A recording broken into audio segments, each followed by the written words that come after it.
महर्षि रमर एक ऐसे महापुरुष थे जो कभी कभी ही पृथ्वी पर अवतरित होते हैं। महर्षि ने जैसा ज्ञान मानव जाति को दिया है, वैसा ज्ञान शायद किसी अन्य के वश की बात न थी।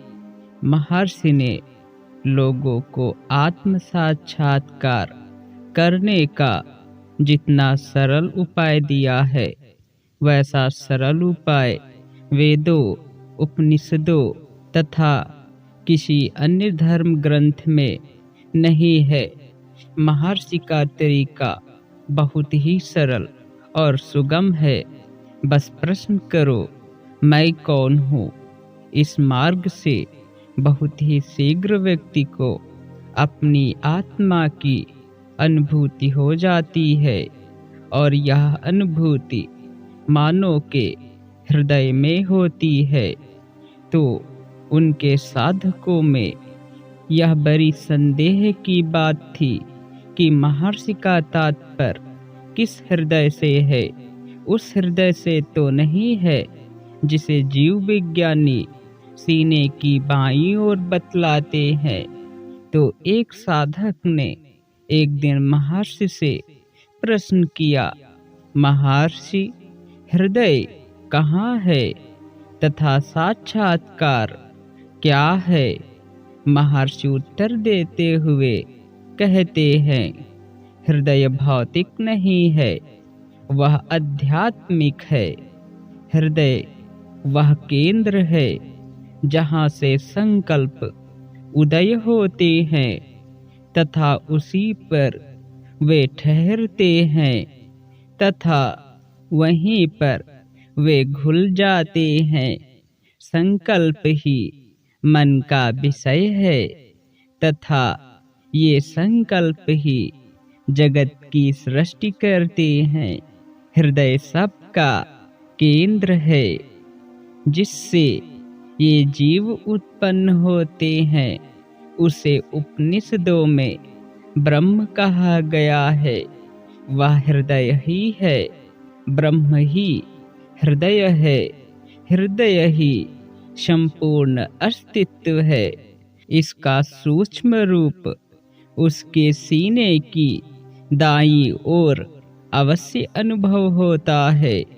यह हृदय असीम सूक्ष्म है। यह आत्म साक्षात्कार की अनुभूति पर स्पष्ट दिखाई देता है तथा इसका स्पष्ट अनुभव भी किया जा सकता है। तो महर्षि, हृदय की अनुभूति कैसे हो? ऐसा कोई भी नहीं है जो क्षण मात्र को भी आत्मा के अनुभव से वंचित रहता हो, क्योंकि कोई भी यह स्वीकार नहीं करता कि वह कभी भी आत्मा से पृथक रहता है। वह आत्मा है, आत्मा ही हृदय है। इस वक्त तुम चैतन्य स्वरूप हृदय ही हो, अर्थात तुम ही आत्मा हो, तुम ही हृदय हो, तुम ही ब्रह्म हो। इसमें कोई भी अंतर नहीं है, बस शब्दों का अंतर हो सकता है। महर्षि, यह स्पष्ट नहीं हुआ। गहरी निद्रा में तुम्हारी सत्ता होती है, जागृति में तुम रहते हो। दोनों अवस्थाओं में वही आत्मा है। अंतर केवल जगत के भान का है तथा जगत के भान के अभाव का है। जगत का उदय तथा अस्त मन से होता है। जो उदय होता है वह अस्त भी होता है। वह आत्मा नहीं है। आत्मा तो कोई भिन्न वस्तु है जो मन को उत्पन्न करती है, उसे सींचती है उसे जीवित रखती है तथा उसे स्वयं में विलीन भी कर देती है।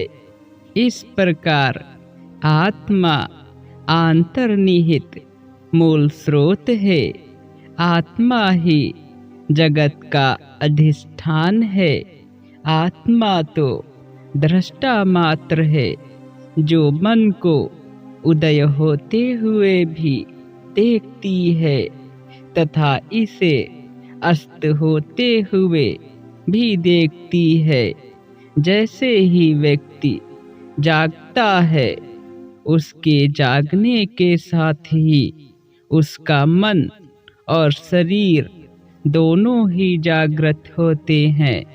लेकिन गहन निद्रा में व्यक्ति का शरीर और मन दोनों ही अचेत हो जाते हैं, वो भान रहित हो जाते हैं। लेकिन इन दोनों ही अवस्था में तुम्हारा अस्तित्व बना रहता है।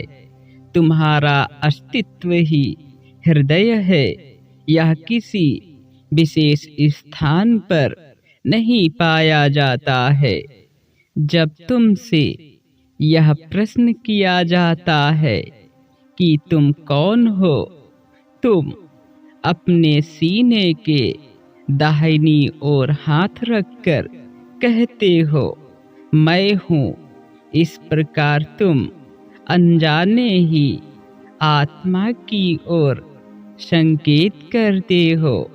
इस प्रकार आत्मा का भान होता है, किंतु व्यक्ति दुखी है, क्योंकि वह भ्रांतिवश मन तथा शरीर को आत्मा से मिला देता है। यह भ्रांति मिथ्या ज्ञान के कारण है। केवल इस अज्ञान का निवारण आवश्यक है। इस निवारण से तुम्हें आत्मा की अनुभूति हृदय पर होती है। यह हृदय कोई भौतिक नहीं है, जिसे तुम अपने सीने के दाईं ओर खोलकर देख सकते हो, बल्कि यह अत्यंत ही सूक्ष्म आध्यात्मिक हृदय है। इसी जगह पर व्यक्ति की चेतना निवास करती है और यहीं से मन का भी उदय होता है तथा यहीं पर मन का लीन होना भी होता है। बस तुम्हें कुछ करना है तो अपने इस हृदय रूपी स्थल पर ठहरे रहो। यही आत्मा की अनुभूति का महा आनंदमयी सागर है। यहाँ पर ठहरने के पश्चात संसार में विचरण करने का कोई मन ही नहीं करता है, क्योंकि मन तो अपने निस्वरूप में लीन होकर आत्मा के आनंद से परिपूर्ण हो जाता है।